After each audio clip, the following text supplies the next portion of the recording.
আসসালামু আলাইকুম প্রিয় দর্শক, আশা করি সবাই ভালো আছেন। একটা বাড়ি করার ক্ষেত্রে কত ফুট দূরে দূরে সর্বোচ্চ কলাম দেওয়া যায়, কত ফুট দূরে দূরে পিলার দেওয়া যায় সেটা অনেকেই চিন্তা করেন। যারা আসলে 2-1 তলা বাড়ি করেন সেক্ষেত্রে বাজেটের বিষয়ে অনেক চিন্তা ভাবনার বিষয় থাকে, তো আসলে কলাম কমানোর চিন্তা করেন। তো একটা পিলারে আসলে কত টাকা খরচ হয় সেটা আজকে দেখাবো, তাইলে আপনারা বুঝবেন যে আসলে পিলার যদি আপনি 2টা কম দিতে যান সেক্ষেত্রে আপনার বিমের রড বাড়াইতে হয়, ছাদের আলাদা করে ডিজাইন করতে হয়।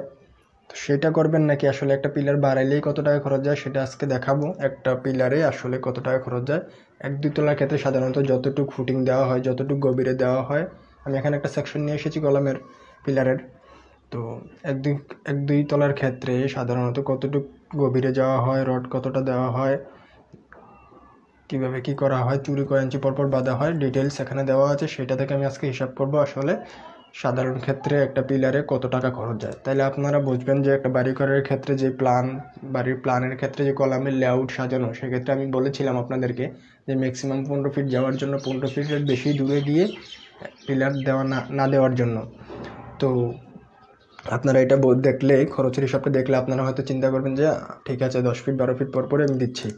তো যাই হোক, চলেন আমরা এটার হিসাবটা শুরু করি, একটা পিলারে আসলে কত টাকা খরচ যায়।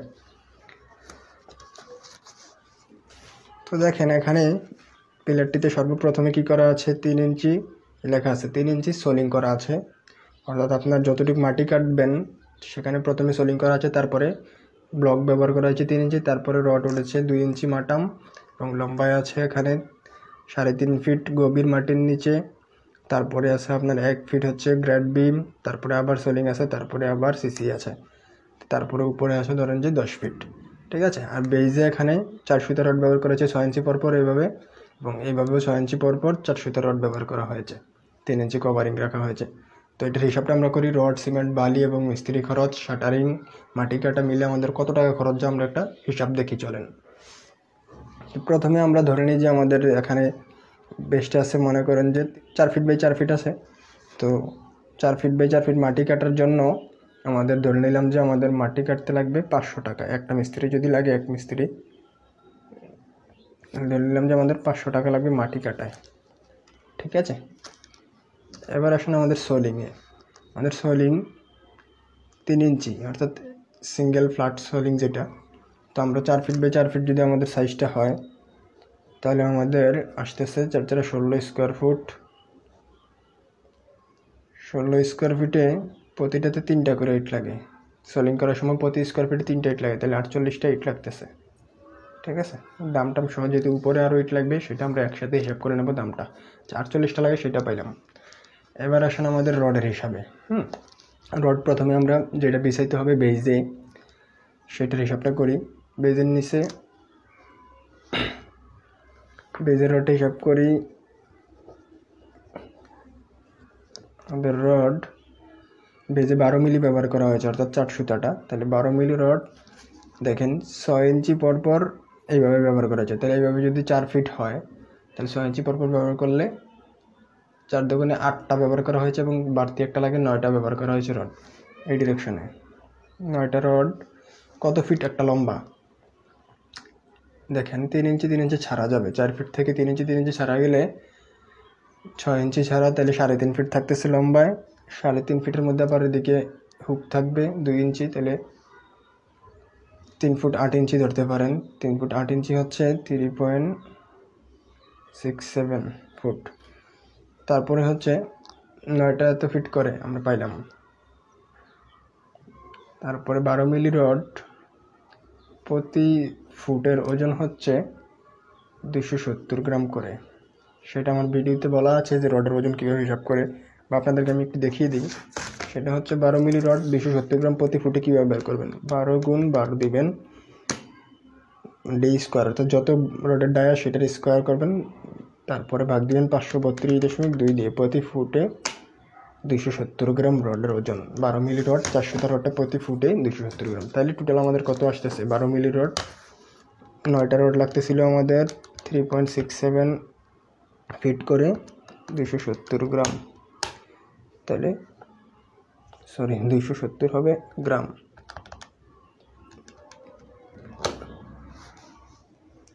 তাহলে আসতেছে আমাদের সরি 9 গুণ 3.67 গুণ 0.27, আমাদের 8.91, আমরা 9 কেজি লিখলাম। তাহলে আমাদের ফুটিংটা যেহেতু 4/4 যেহেতু এইভাবে যেহেতু 9 কেজি লাগছে, এইভাবেও আমাদের 9 কেজি লাগবে। তাহলে আমরা দুই পাশেরটা একসাথে হিসাব করলাম, 9 দেখুন 18 কেজি লাগবে আমাদের 12 মিলি রড। ঠিক আছে, এটা গেলো বেইজে। এবার আমাদের খাড়া রড, এই বেইজেরটা গেলে এবার খাড়া রড কতটুকু লাগে সেটা হিসাব করবো, তারপরে হিসাব করবো রিংয়ের হিসাব। তাহলে খাড়া রড আমরা 16 মিলি ব্যবহার করেছি, 4টা রড উঠেছে খাড়া। তাহলে দেখেন এখানে টোটাল কত ফিট লম্বা আছে। এখানে 3.5 ফিট গভীর ছিল, এর মধ্যে 6 ইঞ্চি চলে গেছে সোলিংয়ে আগে সিসি ব্লকে, তাইলে থাকে 3 ফিট উপরে। তারপর গ্রেড বিম আছে 1 ফিট 4 ফিট, তারপরে আছে 9 ইঞ্চি 4 ফিট 9 ইঞ্চি, তারপর উপরে যদি ধরি 10 ফিট, 14 ফিট 9 ইঞ্চি আমরা টোটাল। তারপরে এদিক দিয়ে আছে মাটাম আছে 2 ফিট, 16 ফিট 9 ইঞ্চি, আমরা 17 ফিট যদি ধরি কাটিং বা লেপিং সহ, তাহলে 17 ফিট লম্বা আমাদের 4টা রড লাগতেছে। 17 ফিট লম্বা 4 পিস রড, এবং 16 মিলি ডায়ার রডের প্রতি ফিটের ওজন হচ্ছে 17 ফিট 4টা না, আমাদের টোটাল যত ফিট আসতেছে প্রতি ফিটের ওজনটা আমরা পেয়ে যাবো আমাদের 481 দিয়ে গুণ দিলে আমাদের 481 গ্রাম হচ্ছে। 500 তার যে রড 16 মিলি রড, সেটা প্রতি ফুটে 481 গ্রাম করে। তাহলে আমাদের আসতেছে 17 গুণ 4 গুণ 0.481, 32.70 গ্রাম। তাহলে 33 কেজি যদি লিখি, আমাদের মেন রড লাগতেছে 33 কেজি প্রতি পিলারে। তাহলে এরকম আপনার যদি বাড়িতে 12টা পিলার হয়, আপনি 12 দিয়ে গুণ দিয়ে দিলে পাবেন যে আপনার আসলে কত কেজি রড লাগতেছে টোটাল বাড়িতে। একটা পিলারের হিসাবটা আমরা করতেছি। এবার আসেন 8 মিলি রড। 8 মিলি রডটা দিয়ে আমরা চুরি বানাবো, এটা হচ্ছে 2.5 সুতা রড। তো রিং বানাবো, দেখেন রিং আমরা টোটাল 17 ফিট লম্বা ছিল, এর মধ্যে এই 2 ফিটে তো রিং পরানো লাগতেছে না, এখান থেকে পরানো শুরু হচ্ছে। তাহলে রিং পরাইতে হবে কত ইঞ্চি পরপর, সেটা আমাদের দেখেন বাড়িতে কতগুলো পিলার লাগবে সেটা এখানে দেখানো হয়েছে। ফুটিং মাটি কাটার লেআউট দেখানো হয়েছে এখানে। এই যে কলাম শিডিউল দেওয়া আছে, কলাম শিডিউলে বলা আছে স্টিরাপ হবে 5 ইঞ্চি পরপর সেন্টার টু সেন্টার 8 মিলির ডায়া। তাহলে 5 ইঞ্চি পরপর যদি আমরা বাঁধি, তাহলে আমাদের টোটাল ছিল লম্বায় 17 ফিট থেকে 2 ফিট কম গেলে 15 ফিট। 15 ফিটে টোটাল কত ইঞ্চি আসতেছে, 15 ফিটে 1 ফিটে 12 ইঞ্চি, তাহলে 15 ফিটে হচ্ছে 180 ইঞ্চি। তাহলে 5 ইঞ্চি পরপর আমরা বাঁধবো। তাহলে টোটাল কয়টা লাগতেছে রিং, 36টা, একটা বেশি প্রথমটা বেশি, তাহলে 37টা রিং লাগতেছে আমাদের, 37টা চুড়ি লাগতেছে আমাদের এই পিলারটিতে। প্রতিটা রিংয়ের ওজন কত, প্রতিটা রিংয়ের দৈর্ঘ্য কত আগে সেটা দেখেন। আমাদের পিলার ছিল 10x10, 10 ইঞ্চি বাই 10 ইঞ্চি, তাহলে আমরা রিংটা বাঁধবো এইভাবে 1.5 ইঞ্চি ছেড়ে কাভারিংয়ের জন্য, যাতে মরিচা না ধরে। তো এদিক দিয়ে 1.5 ইঞ্চি, এদিক দিয়ে 1.5 ইঞ্চি গেলে 3 ইঞ্চি চলে যাবে, তাহলে 7 ইঞ্চি থাকবে লম্বায়। এদিক দিয়ে 1.5, এদিক দিয়ে চলে গেলে 7 থাকবে, তাহলে 7 7 14, 14 14 28 ইঞ্চি হচ্ছে লম্বায়। ঠিক আছে, রডটার দৈর্ঘ্য হবে 28 ইঞ্চি।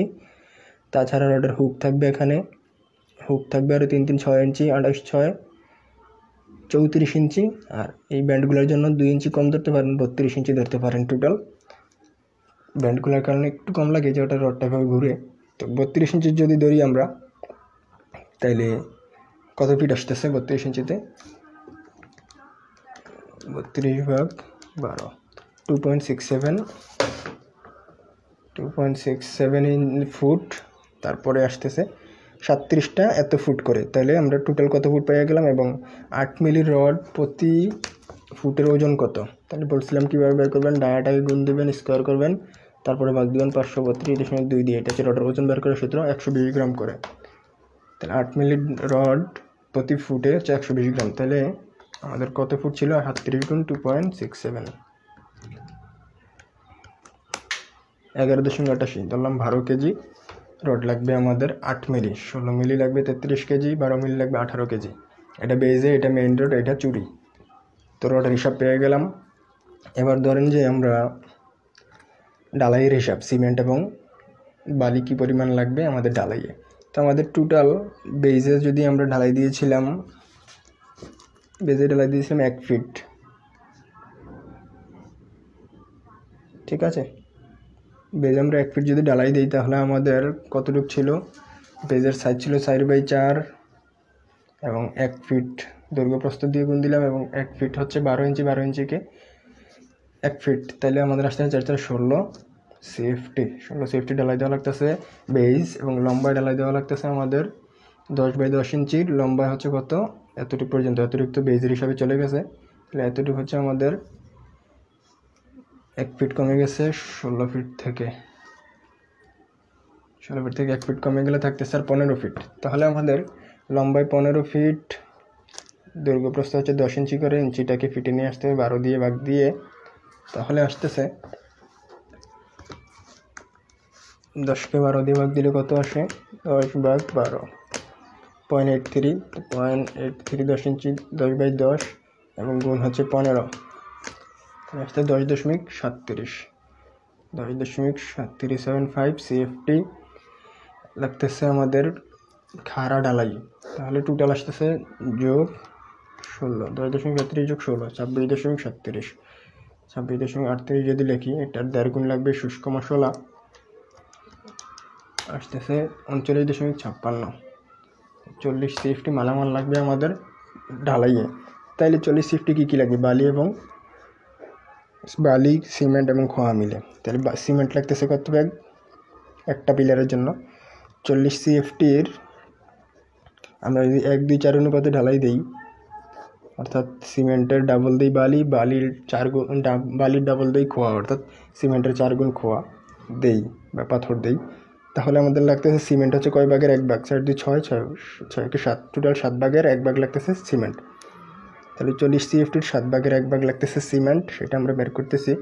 40কে ভাগ দিতে হবে 7 দিয়ে, 40/7, 5.71 কি ব্যাগ না CFT, কারণ এটা CFTতে ছিল। তাহলে 5.71 CFTতে কত ব্যাগ হয়, 1.25 দিয়ে ভাগ দিতে হবে, কারণ 1 ব্যাগ সিমেন্ট হচ্ছে 1.25 CFT। তাহলে 1.25 দিয়ে ভাগ দিলে এটাকে আসবে কত ব্যাগ, 4.57, 4.5 ব্যাগ। এখানে যদি 5 ব্যাগ লিখি তাহলে সবগুলো পিলারের হিসাবটা কিন্তু বাড়তে যায়, তো এখানে 4.57ই লিখতে পারি। সবগুলো পিলার হিসাব করে যত আসবে, মনে করেন 99 আসলো, তখন আপনি 100 বস্তা কিনে নিয়ে আসতে পারেন, বা 95-96 আসলো। আর প্রত্যেকটাতে যদি আধা ব্যাগ বাড়াই দিই, তাহলে আমাদের 30টা কলাম হলে 15 ব্যাগ বেড়ে যাচ্ছে, ওই আর কি। যাই হোক, তো 4.5 ব্যাগ লাগতেছে আমাদের এই পিলারটি ঢালাই করার জন্য। তারপরে আমাদের বালি লাগতেছে, সিমেন্টের ডাবল বালি ছিল, তাহলে আমাদের 5.71 ডাবল কত, 10.71, 11.40 মতো, প্রায় 1140 CFT। ব্রিক লাগতেছে আমাদের, যদি আমরা ইটের বা পাথর যদি ব্যবহার করি, পাথরের টুকরা ব্যবহার করি, সেক্ষেত্রে লাগবে খোয়া হিসাবে আমাদের এটার ডাবল, কারণ 2 ডাবল 4, 11-22-40, 22.80 CFT ইটের খোয়া লাগবে।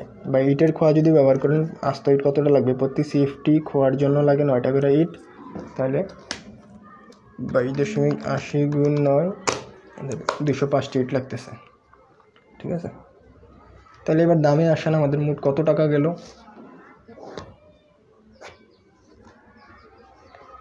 আমাদের মাটি কাটাই গেল 500, আমাদের ইট লাগতেছে এখানে 48টা, এখানে 205টা, 48 যোগ 205, 253টা ইট লাগতেছে। যদি 9 টাকা করে ধরি, তাহলে 2277, 2300 টাকা লাগতেছে ইটে।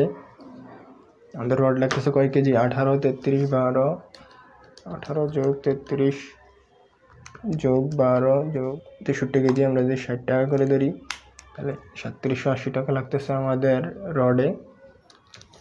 তারপরে আমাদের সিমেন্ট লাগতেছে 4.5 ব্যাগ, 1.57 ব্যাগ। আমরা যদি 430 টাকা করে ধরি, আমাদের লাগতেছে 1965, 2000 টাকা লাগতেছে সিমেন্টে। বালি লাগতেছে 11.40, সিলেকশনটা যদি ব্যবহার করেন, এবারে 40 টাকা করে ধরলে আমাদের 456। ঠিক আছে, এই হচ্ছে আমাদের খরচ। তাছাড়া আমাদের আরও কিছু খরচ আছে, সেটা হচ্ছে শাটারিং যদি লাগে, মনে করেন 500 টাকার অ্যাভারেজ ধরলাম একটা, তাহলে আমাদের কত টাকা আসতেছে টোটাল খরচ, 500 যোগ 2300 যোগ 3780 যোগ 2000 যোগ 456 যোগ 500, প্রায় 9536 বা 10,000 টাকা লাগতেছে আমাদের নিট খরচ। এবার এটাতে অপচয় বা শাটারিং খোলা, লাগানো, ঢালাই করার মিস্ত্রি সব মিলিয়ে প্রায় 12 থেকে 14,000 টাকা চলে যাবে আমাদের একটা পিলারের পেছনে। এবং কি সেই হিসাবটা হচ্ছে শুধুমাত্র আমাদের যখন আমাদের গভীরে আমরা মাত্র 3.5 ফিট গভীরে গিয়ে 4 ফিট বাই 4 ফিটের একটা বেস করতেছি। আমরা যখন 6 ফিট বাই 6 ফিট একটা বেস করবো তখন খরচটা আবার এটার 3 ভাগের 1 ভাগ বেড়ে যাচ্ছে। আমরা যখন একটা 5তলা বাড়ির জন্য ডিজাইন করবো, সয়েল টেস্টের উপরে ভিত্তি করে মাটির গভীরতা যদি বাড়ে, মানে আরও বেশি গভীরে যেতে হয়, সেক্ষেত্রে খরচ আরও চেঞ্জ হবে। এটা শুধুমাত্র একটা সাধারণভাবে আমরা যেই একতলার ক্ষেত্রে বা সর্বোচ্চ 2তলার ক্ষেত্রে যে ফুটিংটা দিয়ে থাকি সেই ফুটিংয়ের একটা হিসাব। পিলারের ডিজাইন চেঞ্জ হলে অবশ্যই খরচ চেঞ্জ হবে। তো আশা করি একটা কমন আইডিয়া পেয়ে গেছেন যে আসলে একটা পিলার বাড়লে আপনার কত টাকা বাড়তেছে, 12, 14, 15,000 টাকা বাড়তেছে। তো এই জন্য বাড়ির প্ল্যান করার ক্ষেত্রে, কলাম ডিজাইন করার ক্ষেত্রে অবশ্যই এটা মাথায় রাখলে আপনাদের জন্য সহজ হবে। আশা করি বুঝতে পেরেছেন। ধন্যবাদ, ভালো থাকুন, আল্লাহ হাফেজ।